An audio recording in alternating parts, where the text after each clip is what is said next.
We're very thankful we got the win at South Alabama. As we say all the time, it's so hard to win these games on the road, and especially if you've already beat a team the first time. They always get better.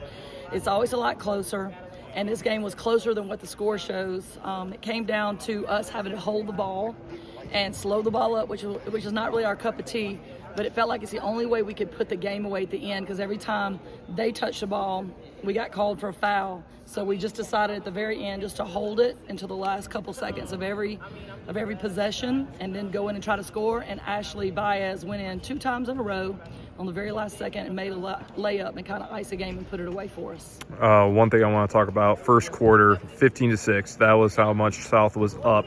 And then 17-4 was how you guys responded to take the lead to end the first quarter. Talk about that quarter in general and how you guys were able to kind of make that flip-flop.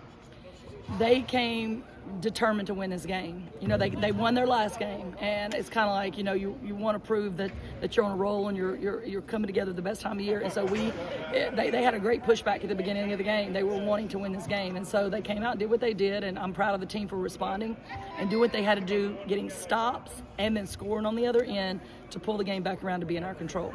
Coach, we talk a lot about adversity throughout a lot of different things, and tonight you could toss it up to a couple different things for adversity, but just talk about this team's mentality that even though they were facing that, they stayed composed, they stayed ready, and pulled out a win. So proud of that. It got very chaotic in here today. There was a lot of confusion around, I don't know who fouls were on or if it were fouls, and then the score table, and it was a lot of confusion. The game seemed to drag on with that, and you know, the team was able to say, as our team calls it, in green. We call it green light whenever we stay in control of our emotions and in a winning attitude. So we stayed in green, and that wasn't always the case earlier in the season, so that shows a lot of progress. And Coach, one number that I want to point out, 44.4, 46.7, 52.6, and then ended it out 57.1. That's your shooting percentages each quarter.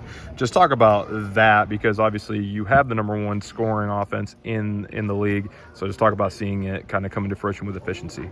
I'm proud that we shot that way tonight, because we've been on the road, and all season when we've spent 3-4 nights in hotels and on the road, sometimes our shooting percentage goes down because we're players that need to, what I call, polish the apple. We need to be in the arena getting shots up over and over for our shots to really go in consistently. And so to be on the road after this pretty good long trip we've been on, for the shots to be going in, I'm really proud of that. And Coach, this win, obviously 2 games remaining, but it essentially clinches a quarterfinal bid in the Sun Belt tournament. Talk about what that's going to mean for you guys and how important it is to completely secure that and maybe even jump up to the number 2 spot next week. Yeah. The team is aware of the bracket. We go over that before we start our first day of practice, what we're shooting for, where we're trying to be. They're aware of that, but all we really need to have our mind on right now is 2 things. Number 1, Texas State, because we beat them early in the year. Teams always come back and play you better the second time. There's great coaches in this league. And then number 2 is improving as much as we possibly can. We have to improve on those turnovers that we made tonight. There were some clock management issue things that we can get better on at the end of the third quarter, and we didn't rebound well tonight. So I'll say we have our hands full working on improving as much as we can and taking care of Texas State and keeping letting the games come one at a time. We just hope the Trojan fans will show up next week. It's Wednesday and Friday night. Everybody in Sunbelt plays on Wednesday and Friday because the tournament starts the next week.